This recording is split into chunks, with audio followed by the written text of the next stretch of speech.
Quand vous faites cuire de la viande, faites-la cuire à sec, sur un grill ou sur une poêle sur laquelle vous pouvez après balancer de la flotte. Je m'explique.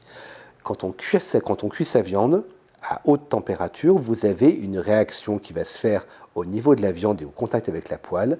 Et ça va avoir comme réaction de condenser les sucs. Les sucs, c'est des saveurs qui sont à l'intérieur de l'aliment en question. Carottes, viande, pareil, tout en a. C'est la petite couleur sympa qu'on aime bien sur le poulet grillé, vous savez, cette petite couleur, cette petite coloration. Dès que vous allez avoir ce truc-là, vous retournez le poulet, vous le faites cuire de l'autre côté bien évidemment, vous l'enlevez pour qu'il ne soit pas trop sec, et après, vous avez toujours un peu de jus au fond qui reste et qui devient sec et qui devient un petit peu marron. Balancez un petit peu de flotte à l'intérieur, l'équivalent de 1 ou 2 shooters, ça va faire ce qu'on appelle un déglaçage, ça va enlever ces sucres du fond de la poêle pour en faire un jus, et ce jus est plein de saveurs, mettez-le dans votre plat.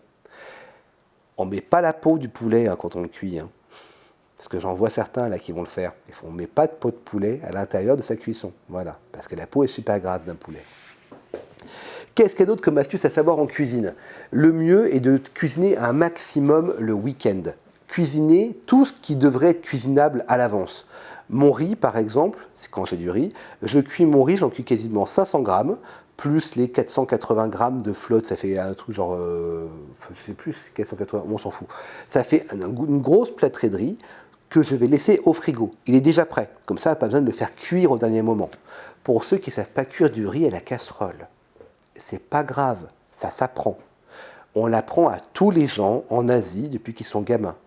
Tu remplis ta casserole avec le riz que tu as besoin, la dose de riz que tu veux. Donc, c'est des petits verres, très souvent, des petits verres à moutarde. Tu mets 1 dose, 2 doses, 3 doses. Et pour ta flotte, c'est pas compliqué. Tu mets de l'eau jusqu'à 1 phalange au-dessus du riz. C'est pas très compliqué. Ou alors, c'est tout con, pour 1 dose de riz, tu mets 1 dose 25 de flotte à 1 dose et demie de flotte, suivant le riz que tu prends. Et prends pas du riz en sachet, par pitié. Ça sert à rien, c'est pathétique. Ça coûte plus cher, c'est du plastoc, ça sert à rien. Vraiment, mets du riz. Il ne faut pas faire bouillir comme un porc. Tu mets sur 3 en termes de puissance, tu descends le feu, tu laisses lentement gonfler ton truc, voilà. Et tu ne mets pas à couvert tout de suite. Tu mets à couvert à mi-cuisson, tu baisses encore le feu, à la fin tu laisses gonfler. Ton riz est cuit. C'est aussi simple que ça. Encore une autre astuce, donc tu prépares ta bouffe en avance au week-end. Moi, je fais cuire tout mon poulet d'un coup. Ça veut dire qu'il est déjà coupé en tranches. Je le fais cuire d'un coup et je sais dans mon régime alimentaire de base que je dois prendre 80 grammes de poulet cuit, ce qui représente 100 grammes de poulet cru. Parce que ça perd beaucoup d'eau aussi le poulet quand ça cuit. Et au final, moi mon poulet il est déjà cuit tout au long de la semaine. Pas la peine de le recuire tous les jours. Quand j'ai besoin de manger mon poulet, je le sors. Ma purée, elle est déjà prête, parce que j'ai déjà fait toute ma purée de base de chou-fleur avec le flocon d'avoine à l'intérieur. Donc j'ai déjà préparé mes portions. Et après, j'ai plus qu'à l'agrémenter avec les bons épices au bon moment, en faisant tout réchauffer après à la poêle ou autre, et je m'en sors. On peut aussi mixer des légumes ensemble. Dans ce cas-là, par exemple, ce que j'ai beaucoup aimé dernièrement, c'est que je me suis fait un petit plaisir avec de la pâte miso japonaise, qui est forte en protéines, quasiment pas de gras, peu de sucre, donc j'en ai pas mis 3 tonnes, c'est une cuillère à café pour une dose de repas.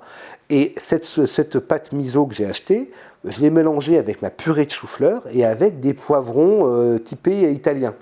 Ça fait au final une espèce de purée coréenne pimentée qui était vraiment super agréable parce que j'ai balancé plein de piments à l'intérieur avec. C'était super bon et ça, je vais le recommencer. Des astuces comme ça, vous pouvez en trouver des tonnes dans des blogs de cuisine. Reconsultez les blogs de cuisine par pitié. Et ceux qui font des vidéos YouTube sur la cuisine, c'est tellement intéressant, on apprend tellement de choses, il faut vraiment se mettre dessus. Cuisiner donc toutes les choses qu'on peut cuisiner à l'avance, c'est très bon pour les régimes alimentaires.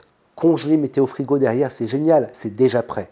Vous passerez moins de temps en cuisine après en semaine quand vous serez crevé, et quand vous aurez une grosse fringale, plutôt que de se jeter sur de la merde, on sort 2-3 trucs, on les met ensemble, hop, au four à micro-ondes, c'est bon, c'est fait.